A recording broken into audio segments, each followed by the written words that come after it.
My goal during that time is really maging spontaneous when talking of Deutsch. Kasi even though maayos na yung Hörverstehen ko, yung Leseverstehen ko, iba pa din pag yung kausap mo na talaga siya, hindi ko lumalabas yung Deutsch. So, in order for me to get out of that comfort zone, in order for me to get out of that bubble na nahihiya akong mag-Deutsch, no?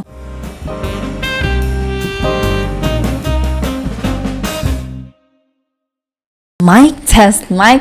Hi everyone, I'm so excited today. This is Odyssey. Welcome back to my channel. For those new to the channel, hello, welcome. This is Odyssey. For those who have different careers, who are not nurses but still watching the vlog, thank you so much. And of course, for the returning subscribers, hello, Ate Girl is here. So, today's vlog will be talking about adjusting of Deutsch. This is to answer one of your questions, no? Ate girl, paano po ba ako makapag-adjust sa Deutsch sa work? Now, to give you a brief introduction, no, the most frustrating part of using a different language at work is not being able to express ourselves, not being able to say what we really wanted to say. Imagine toddlers. I want you to imagine a toddler. Why do you think sometimes, no, they burst into tantrums, iyakin, sigaw ng sigaw? It is because they cannot find the exact words what they wanted to say. Hindi nila ma-express yung sarili nila, hindi nila ma-express yung emotions nila. Our job is to help them express what they feel, what they want. Paano sila mag-communicate? Hindi yung papaluin mo kasi naiyak yung bata. Oh my gulay, wag ganun, girl. So, in comparison, when us, no, as an adult, trying to learn a different language, then we have to give ourselves a lot of patience kasi bago to sa atin. Now, this is a no-brainer, no? The thing is, if you really wanted to work in Germany, andun talaga, kasama talaga yung Deutsch sa usapan, yung pag-aaral ng German language. One of my biggest challenge, no, from working to senior homes, papunta sa hospital is talaga yung language. Andun lagi yun. Sa sipag ng Pilipino, walang question, kind tema. On our first year, no, this is the, kumbaga, crucial part ng pag-a-adjust natin sa language. Even though we really passed the language course sa Pilipinas, B1, B1, B2, talagang mangangapa ka pa din, especially sa umpisa. One of our main Aufgabe is really Gespräch. Conversation with patients, health teachings with patients. Duguan ang ilong. Bawat. So you have to explain sa pasyente ano ba yung procedure na gagawin, ano ba yung mga complication, ano ba yung mga nabinifir kong ng gamot, ano ba yung discharge process. Ikaw sa ikaw yung mag-health teaching sa pasyente.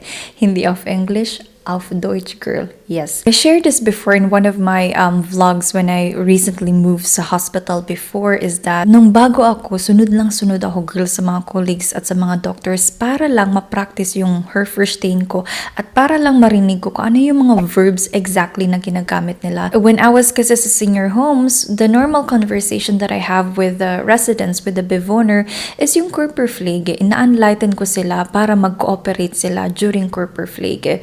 But when I moved sa hospital, syempre, different procedures na to, different verbs na naman yung gagamitin. So, kumbaga, parang nagsisimula ka ulit intindihin sila just because it's a different word shots, it's a different vocabularies na naman of Deutsch. Ganun yung feel. I don't want us to feel embarrassed, no, feel bad about ourselves kasi nahirapan tayo sa Deutsch kasi yung old routine sa senior homes is already different sa routine dito sa hospital. Iba na naman yung sentence. So, kumbaga, magle-level up na din. And the thing is, when you learn German, when you learn Deutsch, you have to make it fun. You have to trick your brain to do the task or to love learning the language. Kasi if start pa lang, no, you'd be like, ay naku, ate girl, mag-aaral na naman ako ng Deutsch, tuduguan na naman ako, ganyan. Ay, ayoko talaga niyan, ate girl. Girl, you would notice na hindi talaga mag-cooperate yung brain cells mo kasi may resistance.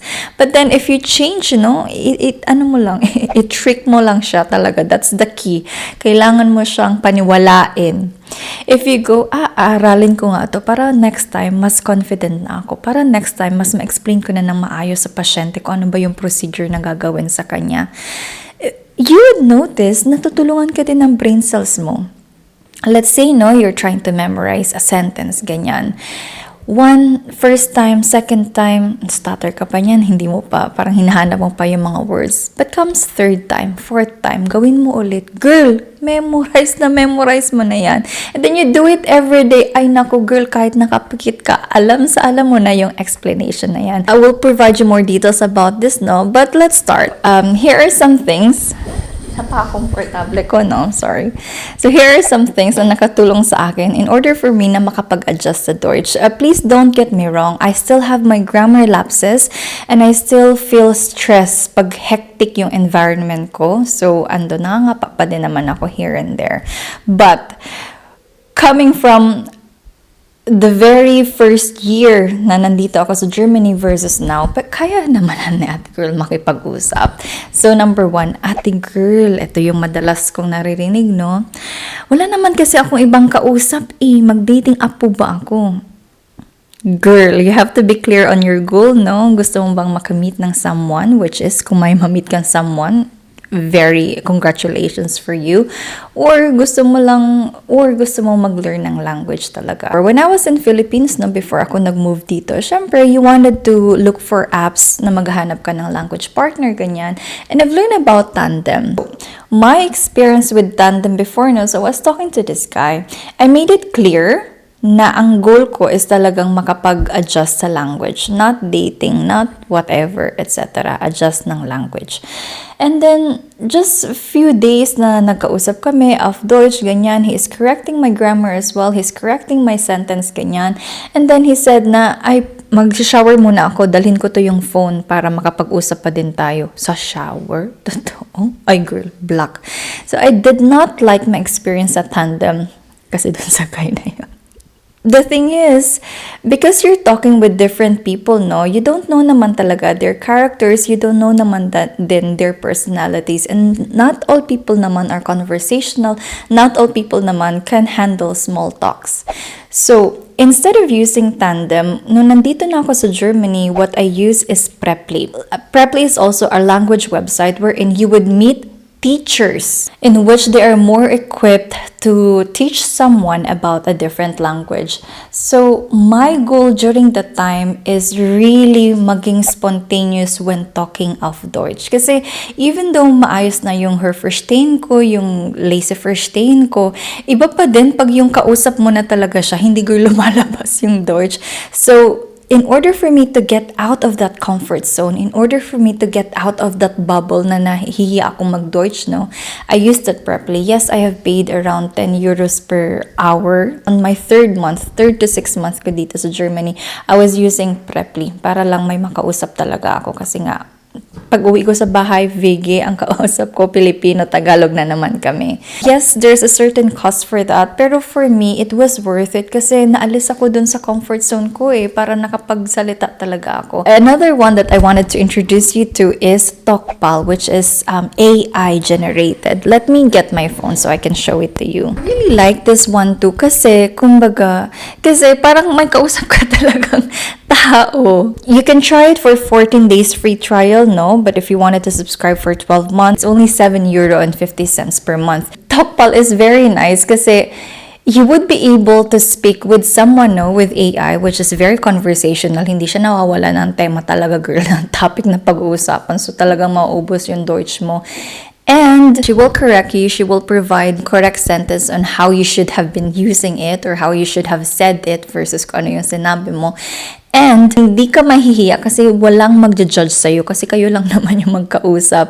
Unlike, diba, parang there's always that kind of embarrassment kasi lalo na sa umpisa talaga, first year mo dito sa Germany, lalo na sa umpisa when you're talking with someone, no, kasi we have that kind of judgment in our mind, no, na baka pinagtatawan niya ako sa isip niya. But the thing is, since you know na ang kausap mo is robot, kausap mo computer, kausap mo AI, you don't have that kind of parang embarrassing feeling. Since you're talking with an AI, no, you don't have that emotion towards being embarrassed kasi, you know, someone is correcting you in a logical way and not in a subjective way. So, girl, you have to try Talkpal. I'll link it on the description box below.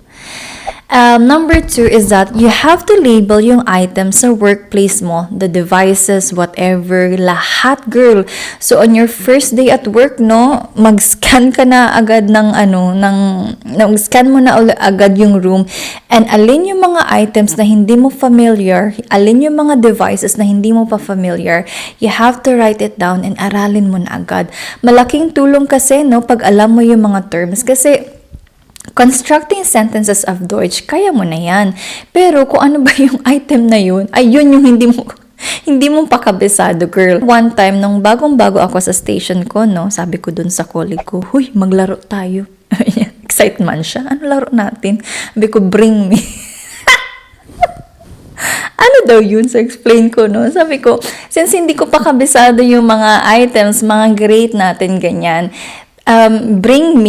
pabring mo ako ng items para maalaman ko kung saang shrunk ko siya, titingnan saan siya nakatago, whatever, ganyan. So, natuwa naman siya dun sa laro namin. Especially when you're working kasi sa cath lab, no, we have to be familiar sa different catheters. Halimbawa, Gimmermal, Yot Erfir, Yot El Dreikomafon, Gimmermal, Wolverine, Korodrat, etc. Ich brauche bitte Inflator. So, naglaro kami ng ganun kasi wala kami ng patient that time, no? Tapos, ayun, nakakatuwa kasi at least fun siya, plus may natutunan pa ako. Alam ko na kung saang mga shrunk ko siya hanapin. So, be familiar with the terms, no? Saan bang shrunk siya nakatago? Pag night deans ka, girl, pag nasa night shift ka, isa-isahin mo na to. And especially yung mga medikamente na yan, no? You have to be familiar with that. Para saan ba yun? Now, if you will be working in senior homes, then this will be in a home setting. So, ano ba yung itsura ng isang bahay? I want you to scan the room and list down all the things that you are not yet familiar about and translate it of Deutsch. This will already help you para mas makabisado mo na yung lahat ng bagay na yun of Deutsch. Lolas and lolas that you will be working with, some of them have demands, and really, to be honest, it's difficult to handle these kind of situations, no? So you have to learn how to handle them, how to deal with them, how to provide instructions with them, since they do have a hard time understanding already. Learning the caregiving basics is very important task that we have to understand and do as a nurse. I want you to really take advantage of your time. For example, if you would be starting in senior homes and really immerse with the language, try to talk to a lot of residents, to your bewohners, whatever, so that it will help you with your door. Now, if you will be working in a hospital, then be familiar as well with the different routines, different procedures that you would have to do in your station respectively. Be familiar with the devices that you will be using. Be familiar with the medicamente that you will be administering or providing to the patient. This will help you tremendously when you are providing health teaching and when you're explaining procedures of Deutsch to your patients. And ano din yung mga other terms na ginagamit nila, no? Halimbawa, urine flash. Sometimes they won't call it urine flash, they won't call it ente. Ente kasi duck, kasi mukhang duck daw yung urine flash. O kaya diazepam or sedirong ganyan. Schnapps yung gamit nila minsan. Schnapps means shot, diba? Pero ayun na nga, di ba pag nag-shot ka talagang madidisi ka. So ganun din. Ganun, minsan you have to be familiar with yung mga colloquial terms na ginagamit nila. Third one, you have to formulate word chunks. Since working sa hospital, no, it's really a routine. Every day, yun sa yun yung gagawin mo. Dapat, kumbaga, prepared ka. Dapat mag-ready ka na, girl, ng ready metal. Halimbawa, dito ulit I'm giving example dito sa nueinrichtung ko, no? Kasi ayun, I have to level up again my Deutsch. So halimbawa, explaining procedures, no? I-perfect mo na on how you deliver it. Maka 5 patients ka with the same conversation per day. I don't think na hindi mo yan makakabisado. So halimbawa, no? I-abholen ko yung pasyente from the AFACRAM. So kailangan ko siya tanungin, kennen Sie schon die Untersuchung? Nein, noch nicht. Ay, hindi naka-ready ng ready metal si ate girl. So, since ready nga si ate girl, so, wir machen heute eine, nahiya ako, Coronary Angiography, sogenannte Koro. So, das ist eine Darstellung der Herzkrankgefäße. Ay, girl, 5 times mo ako paulit-ulitin yan na Darstellung der Herzkrankenface, girl, memorize ko na talaga yan. So, same goes. Kung ano man yung procedure na ginagawa nyo sa station nyo, girl, i-memorize mo na yan at paulit-ulit mo lang naman sasabihin sa pasyente. And all possible questions na pwede niyang itanong sa'yo, no, dapat prepared ka. So, halimbawa, ang mga tanong sa akin usually, may schmerzen ba? Masakit ba? Ilang oras ba yung untersukong? Isa-sedate nyo ba ako or mag-iinom ba ako ng tablete, etc. Anyong puncture site, lahat yun, prepared si ate girl. Kaya kahit ano yung ibato ng pasyente ko sa akin, sa mga ganong questions, alam ko na kasi may ready metal nga si ate girl. The thing is, pag ready ka, no, mas madali for you kasi alam mo na yung sasabihin mo. If you're working in a station, be familiar sa mga routines nyo, sa mga procedures nyo, and kung ikaw yung patient, ano yung gusto mong tanungin sa nurse na mag-help sa'yo. So you have to prepare that. You have to be prepared sa mga ready metal mo, girl. Fourth, know what will work for you. So, let's talk about this, no, during Ubergabe. Minsan, naintindihan mo naman during Ubergabe, tapos nakakalimutan mo ulit yung sinabi. So, what I was doing that time is that, syempre, makakakrig ka ng Ubergabe settle, andyan yung patient's name, etc. So, may separate settle ako, may sarili din akong Ubergabe on my own. And what I do is, naka-4 table, ganyan. So, halimbawa dito sa first part, andito yung vital verte ng pasyente. Patient 1, ito yung vital verte. Patient 2, ganyan.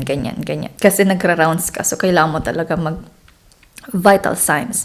Now, sa second part, I would have, nagra-write down ako, sino yung may mga procedures for the next day. So, that means, today, kailangan ko explain, kailangan ako mag-gespräch sa kanya. I already write down ko ano yung mga kailangan ko ding itanong sa kanya and what are the procedures na kailangan ko explain sa kanya para walang nakakalimutan si ate girl. Now, on the next tabelle, what I would write down is, sino yung mga for operation today. So, that means, nakabantay ako doon, especially during their first hour kasi yung mga nabinfer ko nga ng mga medikamente, no? And madalas, syempre, andyan yung pain. So, ina-anticipate mo na yan ng mga gagawin, ganyan. So, andun. And then, the other tabelle or the last table would be, ano yung mga Besonderheiten. So, halimbawa, si patient 1 may diabetes, ganyan. So, ako ba yung mag-insulin? Nakalagay na yan. O si patient 2 may antibioticum. Okay. So, sulat ko na yung mga oras ng pagbigay ko ng antibiotic, ganyan, para hindi mo siya nakakalimutan. One time din, sabi nung colleague ko, no, hala, ang dami mo naman sinusulat, nagmamasnami ka na? Sabi ko, naturalish, kasi makakalimutin ako kako. Hayaan mo kung ano yung sasabihin ng iba. He was saying it naman na parang binibiro niya ako, no? Pero you have to know kasi kung ano yung mag-work for you. Kasi kung gagayahin mo sila na hindi nagsusulat, girl, kasi ang Muttersprache nila Deutsch, tayo hindi. So you have to learn. You have to know kung paano mo ba tutulungan yung sarili mo? Yan naman lagi kong sinasabi, no? You have to know what will work for you. At the end of the day, ang mahalaga lang naman is nagawa mo ng maayos yung trabaho mo. Bulol man sa Deutsch, pero sa work, the winner pa din tayo dyan, girl. Next one, be honest and direct. Hindi si Pilipino ang kauna-unahang Ausländer sa Deutschland. I repeat, hindi ang Pilipino ang kauna-unahang Ausländer sa Deutschland. So let us not feel bad, no, pag nahirapan tayo sa Deutsch kasi ang importante, we're trying our best. If you don't understand something, no, better ask and better be direct na hindi mo talaga alam. Kasi this is very important, especially sa atin na nag-work sa medical field. Ang pasyente natin hindi pupe. Like to share this an example with you, no? So I was the TISH assistant. Ako yung naka-assist sa doktor sa operation niya or sa untersukong niya. So first time ko mag-assist using this kind of special device, no? Kasi hindi naman lahat ng untersukong is pare-parehas, ganyan. So I was very honest and I said, kannst du es mir bitte zeigen? Kasi hindi ko pa siya nagawa. Sabi niya, gut, dass du gesagt hast. Wir machen es zusammen. You have to learn how to say what's on your mind, no? Kung yung first year, lang tayo ng the next year, let's learn from those naman. I was talking with my mentor din dito sa Einarbeitung, no? And she asked, me, paano niya daw ako matutulungan. I explained na since Deutsch naman talaga is not my Muttersprache, pag stress sa work, pag yun talagang hectic, no, nawawala din talaga ako sa Deutsch na parang nagbablock ganyan. I told her, no, na es überfordert mich und ich kann mich nicht gut konzentrieren. Sinabi ko din yan sa boss ko. Now, because of this conversation that we had, another day na nasa tish ulit si ate girl and critical yung patient. Bradycardia pulse is around 25 to 30 pulse per minute. Maglalagay ulit kami ng special device. Although I have used that device na, no, I was very overwhelmed kasi on that patient, we have done 4 different procedures na. Sabi ko, oh my God, parang nakaprofong si ate girl. So napansin, since because I already had this conversation with my mentor na madali ako ma-stress sa work, punta siya sa tabi ko, no? Sabi niya sa akin, Odyssey, huminga ka muna ng malalim. Kaya mo yan, nagawa mo to, malalagpasan mo to. Girl, the way niya sinabi yun, stress ako during the time kasi talagang critical yung situation namin. Maiiyak ako sa moment na yun, pero hindi talaga, girl, kasi nakamask ka, diba? Sisipunin ka habang nag-assist ka sa doctor. That was not the very best moment. But what I wanted to say is because I had that honest conversation with my mentor, she knows kung paano niya din ako tutulungan, paano niya din ako susuportahin. And that really helped me a lot dun sa moment na yon para matapos yung procedure ay talaga. Number 6, listen to German, make it a habit, 15 to 30 minutes per day. Kahit 15 minutes lang yan, laking tulong na yan, girl. Nagko-commute ka sa work, girl, mag-play ka ng podcast, mag-play ka ng German stories, nagluluto ka, whatever, girl, gawin mo. Now, dati, no, when I was working sa station before, during night shift, minsan naman talaga wala ng klingel, diba? Instead of watching mga Netflix, which thank God, wala talaga ako ng subscription, matagal na. Nakikinig ako ng mga different podcasts of Deutsch. Let me share one of the podcasts that I listened to before. Ko nalaman na mas mura mag-grocery pala sa Aldi or sa Lidl kumpara sa Edeka o sa Reve.